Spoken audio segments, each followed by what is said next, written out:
Hello दोस्तों, स्वागत है आपका स्पार्क कोचिंग सेंटर में। तो गाइज आज की वीडियो में हम पढ़ने वाले हैं क्लास 11th की पॉलिटिकल साइंस, जिसका चैप्टर नंबर है सेकंड और चैप्टर का नाम है भारतीय संविधान में अधिकार।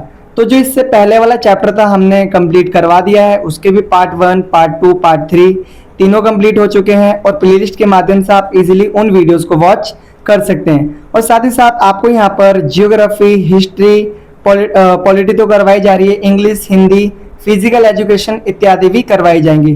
साथ ही साथ आपको 60 डेज का spoken English course free of cost करवाया जा रहा है। तो आप उन सारी चीज़ों को बहुत अच्छी तरीके से देख सकते हैं और अपनी प्रिपरेशन को शानदार जानदार कर सकते हैं। तो गाइज ये इसका पार्ट 1 है, पार्ट 2, पार्ट 3 बहुत जल्दी आपको प्लेलिस्ट में देखने को मिल जाएगा। ये मेरा फ़ोन नंबर है 8178988103। आप इस नंबर पे कॉल या व्हाट्सअप कर सकते हैं अगर आपको पीडीएफ रिलेटेड या फिर कुछ अदर इश्यूज आ रहे हो तो।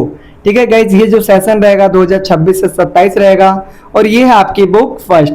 तो आइए स्टार्ट करते हैं आज की वीडियो बेहतरीन तरीके से।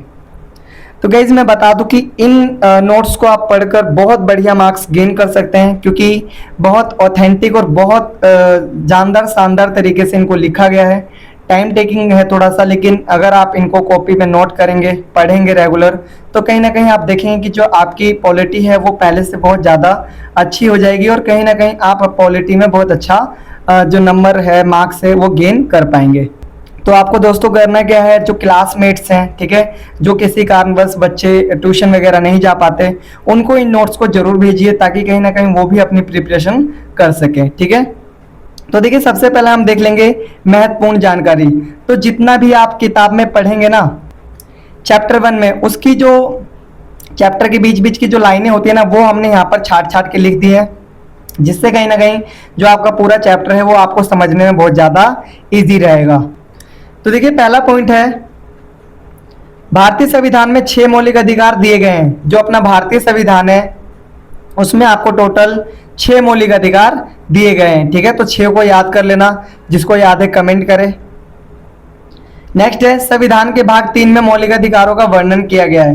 देखो संविधान के कई सारे भाग हैं, तो जो भाग 3 है ना संविधान का, उसमें क्या किया गया है, मौलिक अधिकारों का वर्णन किया गया है। आगे देखिए दिखा रखा है, संविधान के अनुच्छेद 12 से 35 तक मौलिक अधिकारों का वर्णन किया गया है। और जो संविधान के अनुच्छेद है ना 12 से लेकर 35 तक, उसमें किसका वर्णन किया गया है, मौलिक अधिकारों का। ठीक है, नेक्स्ट है, संविधान के भाग 4 में राज्य के नीति निर्देशक तत्व सिद्धांतों का वर्णन किया गया है। देखो भाग 3 में मौलिक अधिकारों का वर्णन है और भाग 4 में राज्य के नीति निर्देशक सिद्धांतों का वर्णन है। इसको हम तत्व भी पढ़ते हैं। ठीक है, नेक्स्ट है आपका, संविधान के अनुच्छेद 36 से 51 तक राज्य के नीति निर्देशक सिद्धांतों का वर्णन किया गया है। अब देखो जो अनुच्छेद, कई बार पेपर में पूछा जाता है कि कौन से अनुच्छेद से कौन से अनुच्छेद तक जो राज्य के नीति निर्देशक तत्व उनका वर्णन, तो आपको वहां पर लिखना पड़ेगा 36 से 51। ठीक है, तो इस टाइप के क्वेश्चन आपके पेपर में बनते हैं और कहीं ना कहीं पूछे जाते हैं, और यहीं पर बच्चे क्या करते हैं, मिस्टेक कर देते हैं, क्योंकि उतना डीपली पढ़ते नहीं है। ठीक है, अब देखिए यहाँ पर आपको मौलिक अधिकार सारे करवाए गए हैं, 6 के 6। ठीक है, और इनको याद करने का तरीका भी मैंने बता दिया कि इस तरीके से अगर आप याद करेंगे इनको, तो बहुत अच्छे से आप लोग याद कर पाएंगे और बहुत अच्छे से पेपर में लिख पाएंगे। ठीक है, तो ये बहुत अच्छा पैटर्न है, क्योंकि जब मैं पढ़ता था 11th क्लास में, फिर मैंने 12th पढ़ी, तो मैंने भी इसी तरीके से इसको याद करा था। तो मेरे को ये बेस्ट तरीका लगता है सबसे। आप ऐसे याद करेंगे तो बहुत जल्दी याद रहेगा और लॉन्ग टाइम तक भी याद रहेगा। ठीक है, पहला अधिकार का समता का अधिकार, तो इसको हम समानता का अधिकार भी कहते हैं। तो ये दिया गया है अनुच्छेद 14 से लेकर 18। ठीक है, 14 से 18 ऐसे लिख लेना, बाकी एक बार जो नोट्स है मेरे वो पढ़ लीजिएगा, आपको सारी चीजें समझ में आ जाएंगी। ठीक है, नेक्स्ट है स्वतंत्रता का अधिकार भाई 19 से 22 अनुच्छेद। ठीक है, अनुच्छेद 19 से 22 तक किसका अधिकार दिया गया है, स्वतंत्रता का अधिकार। ठीक है, नेक्स्ट है शोषण के विरोध अधिकार, ये कितने से कितने तक दिया गया है, 23 से लेकर 24 तक। कितने से कितने तक, 23 से लेकर 24 तक। नेक्स्ट है आपका धार्मिक स्वतंत्रता का अधिकार, ये दिया गया है आपका अनुच्छेद 25 से लेकर 28 तक। ठीक है, नेक्स्ट है सांस्कृतिक और शैक्षणिक अधिकार, ये दिया गया है आपका 29 से 30। ठीक है, ये दिया गया है 29 से 30, याद रहेगा। चलिए नेक्स्ट है संवैधानिक उपचारों का अधिकार, तो ये दिया गया है अनुच्छेद 32 में। याद रखिएगा, इसको संविधान का हृदय भी कहा जाता है, ठीक है। और ये किसने कहा था? ये कहा था डॉक्टर भीमराव अंबेडकर ने। नेक्स्ट है आपका पॉइंट, राष्ट्रीय मानवाधिकार की स्थापना 12 अक्टूबर 1993 को हुई थी। जो राष्ट्रीय मानवाधिकार है उसकी जो स्थापना हुई थी, कब हुई थी? 1993 में। भाई याद रखिएगा, पेपर में कई बार क्वेश्चन आया हुआ है, ठीक है। नेक्स्ट है आपका संवैधानिक उपचारों का अधिकार को डॉक्टर भीमराव अंबेडकर ने संविधान का हृदय और आत्मा कहा है। तो देखो, जो डॉक्टर भीमराव अंबेडकर है उन्होंने संवैधानिक उपचारों का अधिकार, इसको क्या कहा है? इसको उन्होंने संविधान का हृदय और आत्मा कहा है, ठीक है। भाई पेपर में रिपीटेड क्वेश्चन है तो आप पढ़कर जाइएगा ताकि कहीं भी आपके एक भी मार्क्स ना कटे। नेक्स्ट है आपका संपत्ति के अधिकार को 44वें संविधान संशोधन के द्वारा 1978 में मौलिक अधिकार की श्रेणी से हटा दिया गया। तो देखो, जो संपत्ति का अधिकार था ये भी पहले कहीं ना कहीं मौलिक अधिकार में शामिल था, लेकिन इसको 1978 में हटा दिया गया। किसके द्वारा? 44वें संविधान संशोधन के द्वारा। तो भाई ये वाला ना क्वेश्चन बहुत घुमा घुमा के आता है, तो आप इसको पढ़ लीजिएगा। जैसे कैसे पूछा जाएगा मैं बताता हूँ। पूछा जाएगा संपत्ति के अधिकार को किस वर्ष हटाया गया, ठीक है। या तो ऐसे पूछा जा सकता है, या फिर संपत्ति के अधिकार को किस संशोधन के द्वारा हटाया गया, तो उसमें 44वें संशोधन लिखना पड़ेगा। तो क्वेश्चन कुछ भी आए, आप एक बार इसको बहुत अच्छे से पढ़ लीजिए, आपको सारी चीजें याद रहेंगी। नेक्स्ट है आपका 1976 में संविधान का 42वां संशोधन किया गया। तो भाई ये याद रखिएगा कि ना जो 1942 है, सॉरी 1976 में संविधान का 42वां संशोधन हुआ, ठीक है। ये बहुत इंपॉर्टेंट संशोधन है, ठीक है। तो इसको याद कर लीजिएगा क्योंकि इससे भी कहीं ना कहीं 1 नंबर का क्वेश्चन आपके पेपर में पूछा जा सकता है। नेक्स्ट है भाई, अब हम पढ़ेंगे महत्वपूर्ण प्रश्न और उत्तर, ठीक है। ये मेरा फोन नंबर है 8178988103। आप इस नंबर पे कॉल कर सकते हैं, मैसेज कर सकते हैं, ठीक है। अगर आपको पीडीएफ रिलेटेड या फिर स्टडीज रिलेटेड कोई भी प्रॉब्लम हो रही हो तो गाइस आपको यहाँ पर जियोग्राफी, फिजिकल एजुकेशन, हिस्ट्री इत्यादि के भी नोट्स बहुत जल्दी प्रोवाइड करवाए जाएंगे। तो अभी से चैनल को सब्सक्राइब कर लें ताकि आने वाले टाइम में आपसे कोई सी वीडियो मिस आउट ना हो। तो देखिए, पहला क्वेश्चन है, भारतीय मौलिक अधिकार कितने अनुच्छेदों में दिए गए हैं? जो भारतीय मौलिक अधिकार हैं वो कितने से कितने अनुच्छेदों में दिए गए हैं, ये आपसे पूछा जा सकता है। तो देखिए यहाँ पर दिखा रखा है अनुच्छेद 14 से लेकर 32 तक में। कितने से कितने तक में? अनुच्छेद 14 से लेकर 32 तक में। नेक्स्ट क्वेश्चन है आपका क्वेश्चन नंबर 2, मौलिक अधिकार संविधान के किस भाग में दिए गए हैं? जो मौलिक अधिकार हैं वो संविधान के किस भाग में दिए गए हैं? तो भाई भाग 3 में। कौन से में? भाग 3 में।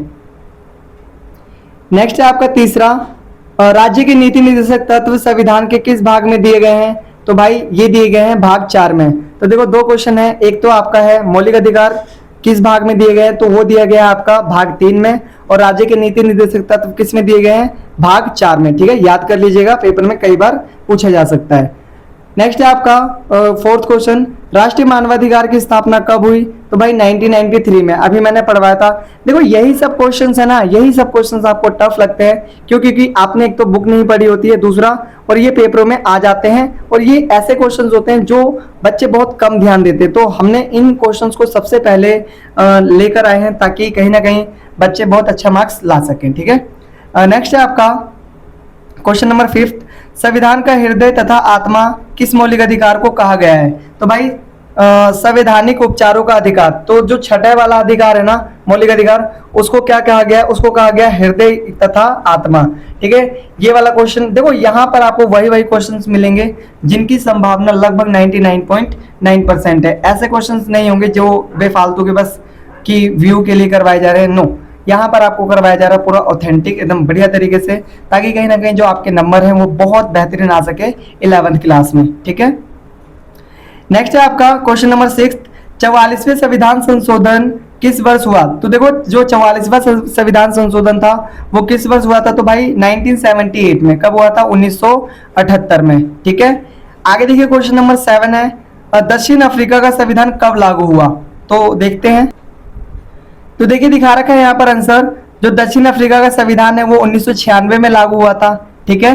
नेक्स्ट है आपका क्वेश्चन नंबर 8, अधिकारों के घोषणा पत्र से क्या अभिप्राय है? या फिर क्वेश्चन पूछा जा सकता है अधिकारों के घोषणा पत्र से आप क्या समझते हैं, या फिर अधिकारों का घोषणा पत्र से क्या तात्पर्य, मतलब क्वेश्चन कुछ भी पूछे, अगर अधिकारों का घोषणा पत्र आ गया तो आंसर यही लिखना है भाई, ठीक है।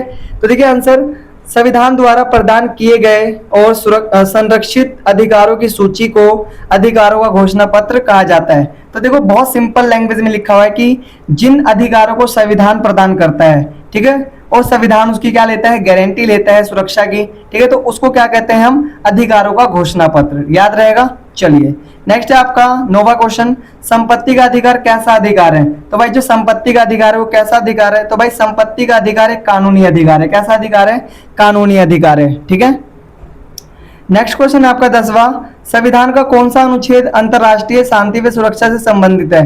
तो भाई अनुच्छेद दिखा रखा है 51, ठीक है, यानी कि 51वां। संविधान क्या है, संविधान अनुच्छेद क्या है, संविधान का अनुच्छेद ये अंतरराष्ट्रीय शांति व सुरक्षा से संबंधित है, ठीक है। नेक्स्ट है मौलिक अधिकारों का रखवाला कौन है। तो देखिए 11वां क्वेश्चन है कि मौलिक अधिकारों का रखवाला कौन है। तो भाई सर्वोच्च न्यायालय है। कौन है, सर्वोच्च न्यायालय, क्योंकि अगर मौलिक अधिकारों का हनन होता है तो हम कहाँ जाते हैं, सर्वोच्च न्यायालय। लेकिन राज्य के नीति निर्देशक तत्वों का हनन होता है तो हम कहीं भी नहीं जा सकते, ठीक है। आगे क्वेश्चन नंबर 12वां है, भारतीय संविधान का 42वां संशोधन कब हुआ। तो भाई भारतीय संविधान का जो 42वां संशोधन है वो कब हुआ था, 1976 में, ठीक है। इन सब क्वेश्चंस को याद रखिएगा क्योंकि ये जो 12-13 क्वेश्चंस अभी मैंने आपको करवाए हैं इन्हीं में से कहीं ना कहीं आपके पेपर में क्वेश्चंस आएंगे, ठीक है। तो भाई ये अब जो हम क्वेश्चन करेंगे नेक्स्ट यानी 2 मार्क्स के, वो हम करेंगे पार्ट 2 में। ये मेरा फोन नंबर है 8178988103। आप इस नंबर पर कॉल कर सकते हैं अगर आपको पीडीएफ रिलेटेड या फिर अदर इश्यूज आ रहे हैं, ठीक है। तो उनके लिए अगर आप चैनल पर न्यू है तो चैनल को सब्सक्राइब जरूर कर दें ताकि कहीं ना कहीं इसी तरीके की वीडियो आपको मिलती रहे। और उन दोस्तों के साथ जरूर शेयर करें जो किसी कारणवश, चाहे कुछ भी प्रॉब्लम हो सकती है, गांव में रहते हैं या फिर इकोनॉमिकल प्रॉब्लम हो सकती है, तो उन लोगों के साथ जरूर वीडियो को शेयर करें क्योंकि इन वीडियो का जो बेनिफिट होगा वो उन लोगों को ज़्यादा मिल पाएगा जो जो ट्यूशन नहीं जा पाते हैं, ठीक है। जो ट्यूशन जा रहे हैं उनको तो मिलेगा, साथ ही साथ उनके लिए भी आप लोग प्रयास करिए, सेंड करिए जो किसी कारणवश ट्यूशन नहीं जा पाते, ठीक है। तो मिलते हैं फिर पार्ट 2 में। जय हिंद, जय भारत।